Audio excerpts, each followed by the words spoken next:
Welcome back, brothers and sisters. I am Braden. This is Langley Outdoors Academy, and thank you for stopping by. All right, guys, what we're going to talk about on this episode of The Bullet Points is Biden's blood red speech last night. Not only did it desecrate a sacred American location, it also did a bunch of other things. Some are extremely bad with the use of imagery and iconography, which is, I'll be honest with you, very reminiscent of a lot of things that happened in the early 20th century. But there's also an extreme positive angle on this, and I want to give you my initial takes. I'm not going to do a lot of references from a standpoint of other people's opinions. I'm just going to lay out my initial thoughts. Also, give you warnings of what that could indicate, but then I'm going to also show you where it's going, at least in my opinion, because my faith in the American people has never been higher. Now, appropriately, the sponsor for this video is Young Americans for Liberty. I'm going to do a quick read from them, and then we're going to dive into this because I've got imagery. Oh man, we just got to hit it. Now, today I want to tell you about an opportunity to jump headfirst into the liberty movement and make a real impact. Young Americans for Liberty is currently recruiting campaign field staff to help elect pro-liberty candidates across the country. These hardcore candidates are dedicated to protecting and restoring the Second Amendment and the rest of our fundamental rights as Americans. If you are ready to be part of the fight, stand against the establishment, and make a real change in 2022, you can join one of these campaigns from now through November 8th. Gas is completely covered, housing is fully provided, and you will be compensated a total of $2,800 a month for your work on the campaign trail. Go to yaliberty.org/Langley to apply and make a real change in this country today. And that ad spot could not have come at a more perfect time, because what I'm about to cover is one of the most terrifying political imagery speeches that I've ever seen in my adult life. I'm 36 years old, and I've never seen anything like that come from the President of the United States. I've seen things like that come in an early 20th century. In fact, just as reference points, if you are not familiar with the history of pre-World War II in Europe, you can look back at 1930s through 40s Germany, same time frame for Italy, and then you can also look in Russia for the exact same things. I'm about to hit on a few things, but in order to set the stage here, look at the actual imagery that our president actually did on a sacred constitutional landmark, the Independence Hall.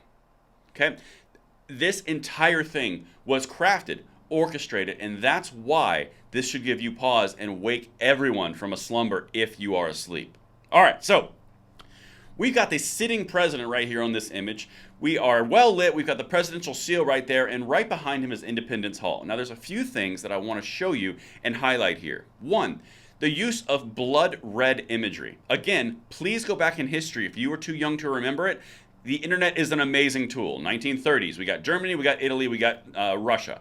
Please check it out, okay?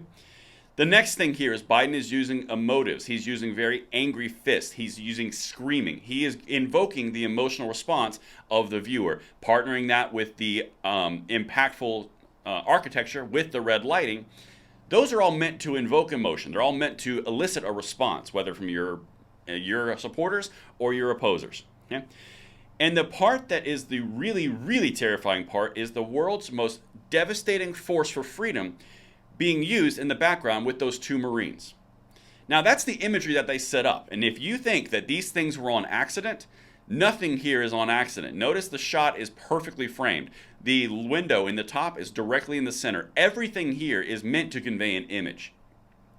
Now, iconography and imagery have been used for thousands of years by political, both good and bad, to invoke responses, invoke emotion, and invoke action. This right here, sitting president of the United States, doing this while at the same time besmirching half of the country, was 100% meant to invoke a reaction. Now, on that, I'm going to say two things, and then we're going to get to the positive part, because this right here, this is something you will remember forever, because it is, in my opinion, the death knell of a fledgling administration. But we'll get to that in a second. Two things to remember. One, you just witnessed history. You will tell your children, you will tell people that you know, this will be in history books as a pivotal moment, because this right here was meant to be just as such. The second thing that we're going to say is this is the downfall of the Democratic establishment. This is the downfall of the establishment overall, because what this is over symbolizing strength. This is reacting to all the things that are going on in the country, the polling, all the things, the negative aspect of the infrastructure, that you will, the political infrastructure. You only come out this strong and this aggressive when you are losing and you are posturing. This is a posturing stance. It is terrifying, but it is a posturing stance. Now that we've gotten through what that is, now that we've gotten through what I believe is going to happen currently, you've got to look at the midterms that are coming up. I fully believe that the American people in general see this and they have memories. They are not stupid. They are not idiots. They are not going to look at this and go, oh, this is perfectly normal. This is not terrifying at all. The sitting president of the United States didn't just get up with a blood red backdrop with the Marines behind him and threaten half the country. No, that's perfectly normal. You're going to get the far left who says, fine, give them, that's what they deserve. But everyday independents, everyday Republicans see this and remember that this is a terrifying, I don't even know the right word. This is a terrifying Rubicon moment. Let's just say that. If you've never been motivated to become political and drive your friends to the polls and drive towards November, these types of people, this type of imagery has got to be removed. This, seriously guys, this is a moment that you will all remember. Whether good or bad, this is a pivotal moment. Now here we get to the positive side. My faith in the American people is extremely strong. It always has been. That's why I'm positive on this channel. That's one of my things. I have a full belief in the American people. This right here is the flailing of a failing group. Let's just put it that way. This is what you do when you are failing. And come November and come beyond November, when the American people awaken, independents and Republicans are not going to vote for this type of power. Mark my words. I bet you... You know what? I don't know. I can't really bet you. I don't know all you individually. I could make a very solid guess that starting next week, you're going to start to see Biden's approval numbers fall off a cliff in the polling, and you're going to start to see a complete reversal in all Republican versus Democrat Senate candidate races across the country and House races. Because this right here is terrifying. And that's what I've got for you guys.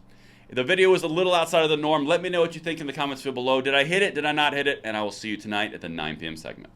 I'm Braden. See you later.